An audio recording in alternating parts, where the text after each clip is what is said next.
আল্লাহ, আমি আজকে রোজা রাখছি, কিন্তু আমার শরীরে ক্লান্ত লাগতেছে, পানি তৃষ্ণাও লাগছে। ইস, কি গরম ডাইনা পড়ছে। এই তো একটা ফ্রিজের ঠান্ডাগুলো যদি খাইতে পারতাম তাহলে পরনটাই জুড়াই যেত।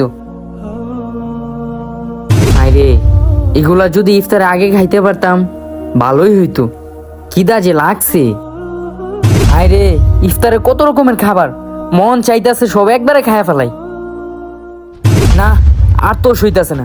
এবার তো রোজা ভাঙ্গিয়ে ফেলামো। ফ্রিজেতে পানির বোতলটা নিয়া ছাদের উপরে যাই খামো, যাতে কেউ না দেখে। যাই, কেউ দেখার আগে তাড়াতাড়ি যাই। ওফ, অনেক সহ্য করছি, আর না, এবার তো কাঁই ফেলাম। রাব্বি, এটা তুই কি করতেছস? তুই না রোজা রাখছস? ভাই, আমার আর তোর সইতাছে না, আমি আর পারতাছি না, এটা খাইতে হইব। আর আরেকটা কথা, আমি যে পানি খাইতেছি এটা তো আর কেউ দেখতেছে না। আরে, তোর কি মনে হয় তুই যে জায়গায় লুকায় পানি খাবি এটা আশেপাশের মানুষ না দেখলেও যার জন্য তুই রোজা রাখতেছস উনি ঠিকই দেখতেছে।